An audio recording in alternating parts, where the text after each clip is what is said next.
Hello, everyone. Welcome back to another episode of 5 Minutes with. I am your host with the most, Ross Stockdale, Fractional Chief Marketing Officer and owner of Thunderstock Marketing. Today, we have another jam-packed interview with 3 guests.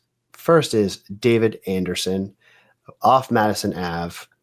David provides holistic marketing that inspires people to visit cities, attractions, and the great outdoors. We also are joined with Manfred Jeske at Redemptive Capital. That is a private equity firm investing in real estate, small business, and hedge funds to make economic and social and spiritual impact. And last but not least, we have Paul Mosenson, who is the founder of NuSpark Media Group. He loves using AI to generate leads. Everyone, I'm going to ask you 2 questions. We'll start with Paul, then go David, then Manfred. And the first question I want to ask you is, what excites you the most about your industry?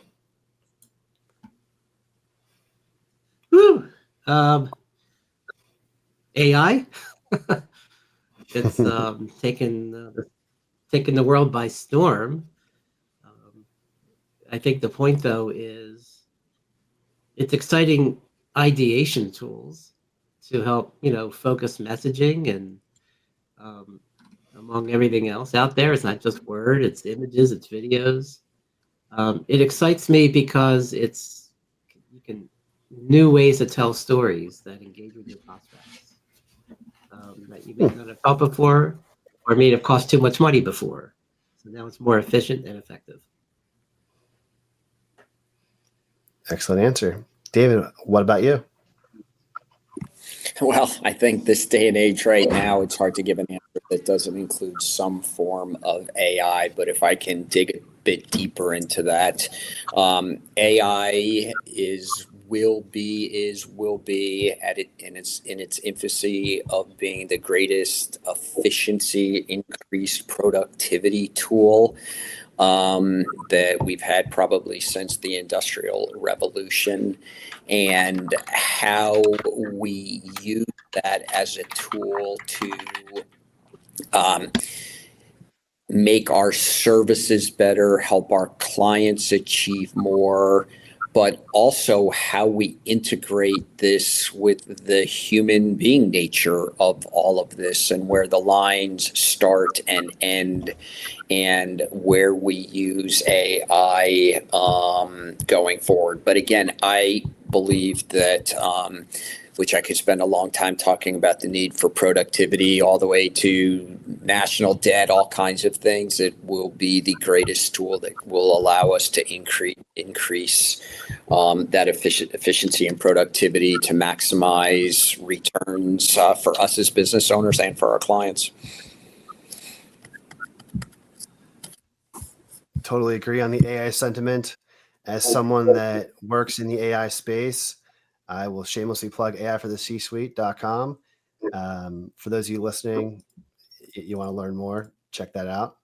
Now back to your regular scheduled program. Manfred, what excites you the most about your industry? Yeah, I think for us being in the private equity space, we're trying to rethink this entire industry. What does it look like to allocate capital? And what excites me is that we get to talk to a lot of people about, allocating and investing capital into things that align more with their values. Because in our society, where capital goes, that's where influence goes. And you can really influence society by how you allocate and invest capital.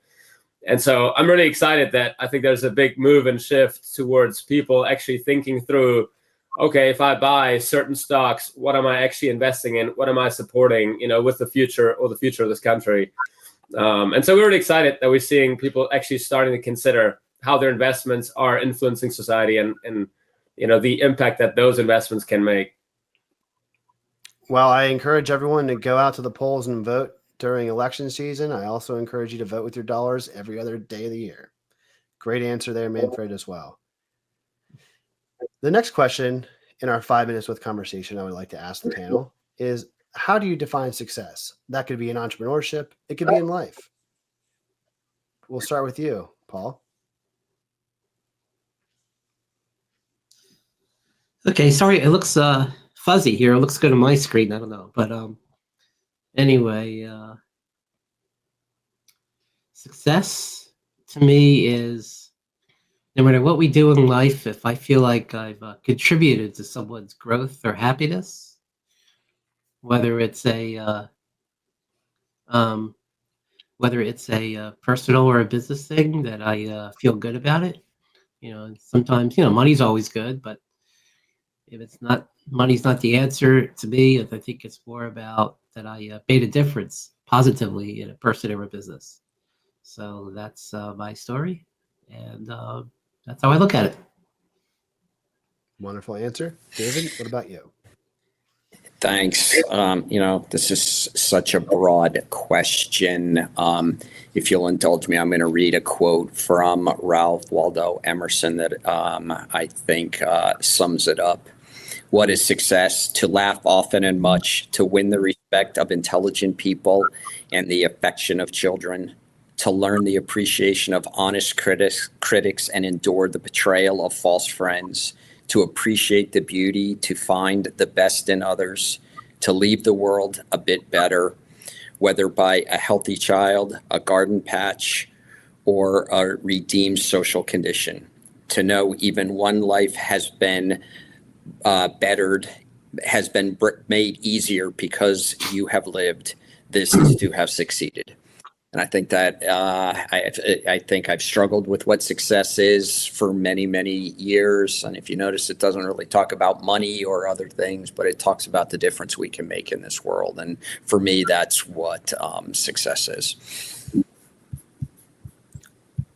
Last but certainly not least, Manfred. Yeah, I mean, I second that for sure. I mean, every investment we make, we look at, what's the economic impact, what's the social impact, and what's the spiritual impact.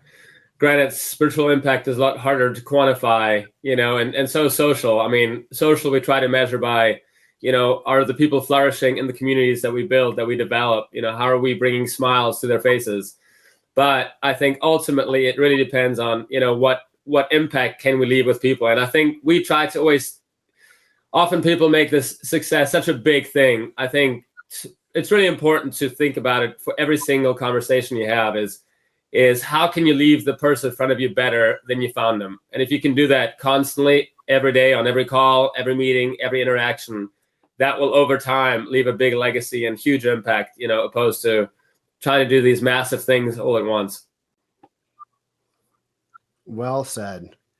Well, everyone listening, thanks for tuning in. I hope that if you take one thing from this, other than reaching out to one of these three wonderful individuals, that you go out there and make the world a better place. Until next time, your host with 5 Minutes with Ross Stockdale, wishing you all the best.